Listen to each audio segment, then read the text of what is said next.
કલ્પૂસ home ટેસ્ટમાં તમારું સ્વાગત છે। આજે આપણે બનાવશું ફરારી ઢોસા। તેના માટે મેં 1 કપ મોરૈયો લઈ લીધો છે। તેની સામે તમારે ચોથા ભાગના સાબુદાણા લઈ લેવાના। આ માપ પરફેક્ટ અને બરાબર છે।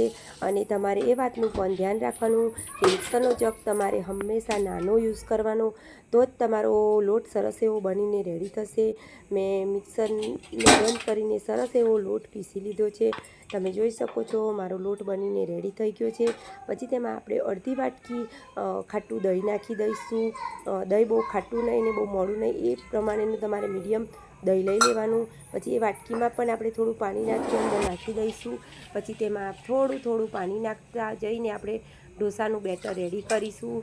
તમારે એકદમ પાણી બધું નહીં નાખી દેવાનું, થોડું પાણી નાખતા જઈને સરસ એવું મિક્સ કરતા જવાનું। તેથી આપણે દહીં નાખ્યું છે તે લોટમાં સરસ એવું મિક્સ થઈ જાય અને આપણું બેટર સરસ એવું બનીને રેડી થશે। સરસ એવું હલાવતા જવાનું ને થોડું પાણી નાખી દેવાનું।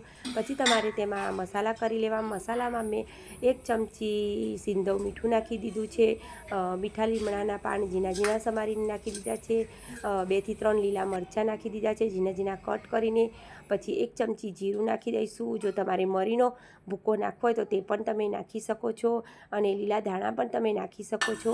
પછી સરસ એવું હલાવીને પતલું બેટર કરી લેવાનું અને તેને 5 મિનિટ માટે રેસ્ટ આપી દઈશું।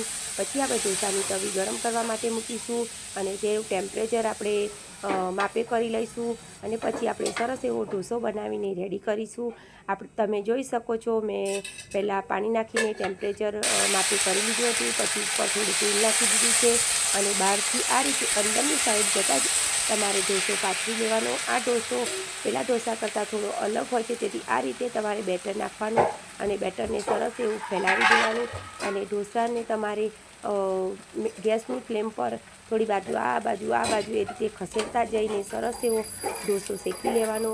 આ ઢોસાને શેકતા તમારે 2 થી 3 મિનિટ થશે। તમારે ઢોસો ફેરવવામાં ઉતાવળ કરવાની નહીં તો તમારો ઢોસો ચોંટી જશે। મેં થોડી વાર માટે સરસ એવો તેને થવા દીધો છે। ઉપરથી સરસ એવી જાળી આવી ગઈ છે, તમે જોઈ શકો છો। મારો ઢોસો એકદમ મસ્ત મજાનો બનીને ઉપરથી સરસ એવો ક્રિસ્પી બનીને રેડી થઈ ગયો છે। એ જ પ્રોસેસથી આપણે બીજો ઢોસો પણ બનાવીને રેડી કરી લઈશું। તવીને આપણે સેટ કરી લઈશું અને ફરી બેટરને નાખી દઈશું। તમે જોઈ શકો છો પહેલાં મેં બહારની સાઈડથી બેટર નાખી દીધું છે અને ધીરે ફરી અંદર નાખી દઈશું। અને આ પ્રોસેસથી તમારે ઢોસો બનાવવાનો, તો જ તમારો ઢોસો સરસ એવો બનીને રેડી થશે। અને ઉપરથી થોડું તેલ પણ મેં લગાવી લીધું હતું અને ફરી ધીમે કિનારીથી ઉચકતા જઈશું અને તવીને આજુબાજુ થોડી ખસેડતા જઈશું ને ચોકઠેથી સરસ એવા ઢોસાને શેકી લઈશું। આપણી ઢોસામાં સરસ એવી જાળી આવી ગઈ છે, તેને ધીમેથી આપણે પલટાવી લઈશું। જો તમારી બંને બાજુ શેકવો હોય તો તમે બંને બાજુ પણ શેકી શકો છો, પણ મેં એક જ બાજુ ઢોસાને શેકી લીધો છે। મારા ગરમા ઢોસા બનીને રેડી છે। તેના સાથે ખાવા માટે આપણે સૂકી ભાજી બનાવી લઈશું।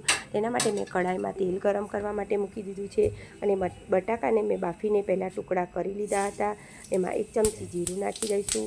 આપણું જીરું તતડે પછી તેમાં આપણે લીલા મરચાં, કઢી પત્તા અને સિંગદાણાનો ભૂકો નાખી દઈશું। મેં સિંગદાણાને કાચા જ વાટીને લીધા છે, જો તમારે શેકીને લેવા હોય તો તમે એ રીતે પણ લઈ શકો છો। આ બટાકાની સૂકી ભાજી આપણે થોડી ઢીલી એવી બનાવીને રેડી કરીશું। જે રેગ્યુલર બનાવતા હોય તેના કરતાં થોડી ઢીલી બનાવીશું, તેથી આપણી સૂકી ભાજી ઢોસા સાથે ખાવાની ખૂબ એવી મજા આવે। મેં થોડી કલર માટે હળદર નાખી દીધી છે।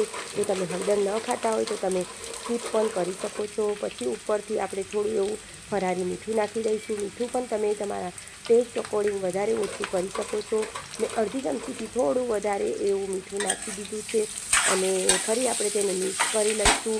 અને તમે આમાં લીંબુનો રસ અને ખાંડ ના નાખવી હોય તો તે પણ તમે સ્કીપ કરી શકો છો, પણ તેમાં મેં 1 ચમચી દળેલી ખાંડ નાખી દીધી છે અને અડધા ચમચી જેવો મેં લીંબુનો રસ નીચોવી દીધો છે। અને ઉપરથી ખૂબ એવા આપણે લીલા ધાણા નાખી દઈશું અને આપણી ગરમ સૂકી ભાજી બનીને રેડી છે। આ ભાજી થોડી અલગ પ્રકારની બની છે, તે બટાકાનો થોડો આપણે માવો ઢીલો કરીને ભાજી બનાવી છે, જેથી ઢોસા સાથે ખાવાની ખૂબ મજા આવે। તમારે જો ઉપર લગાવી હોય તો તમે ઢોસાની ઉપર પણ લગાવી શકો છો અને સાઈડમાં પણ તમે પીરસી શકો છો। આપણી ગરમા ગરમ સૂકી ભાજી અને ફરારી ઢોસા બનીને રેડી છે.